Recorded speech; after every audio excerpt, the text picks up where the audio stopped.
Барлықтарыңызға сәлем, менің арнама қош келдіңіздер. Бүгінгі бейнероликте тамашалайтындарыңыз тісті тіс щеткасымен қалай дұрыс тазалау керек.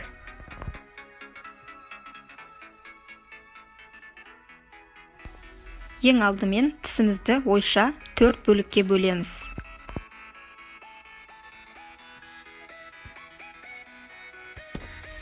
Аздаған мөлшерде тіс щеткамызға тіс пастасын тамызамыз.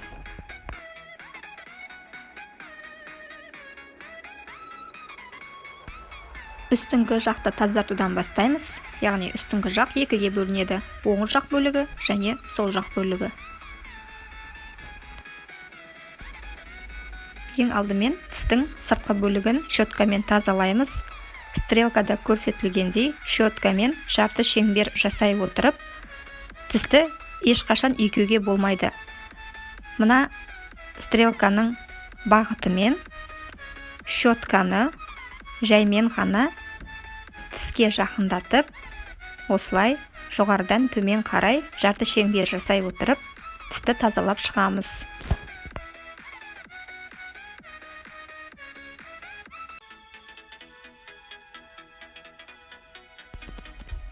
Тістің ішкі жағында ұмытпаңыз.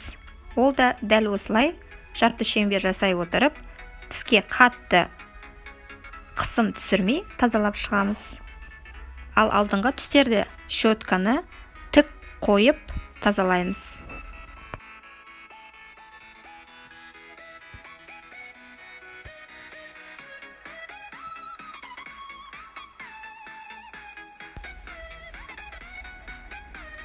Ал енді тісіміздің тамақты шайнайтын бөлігін оңға, солға бағыттай отырып тазалаймыз.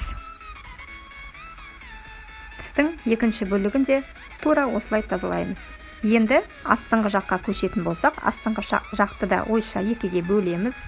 Оң жақ беті және сол жақ беті.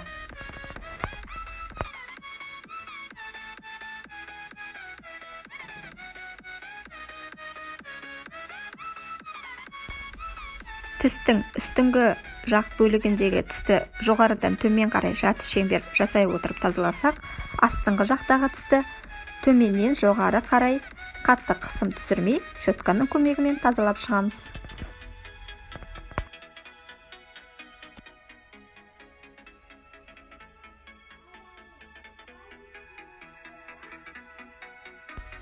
Әрине, ішкі жақ бөлігін де ұмытпаймыз.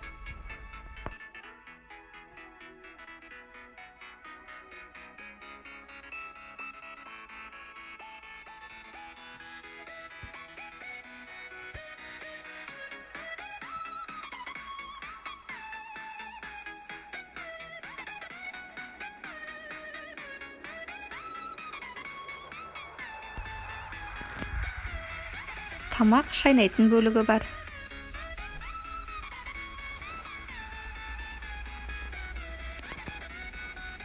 Астыңғы жақтың оң жақ бөлігін тура осылай қайталап шығамыз.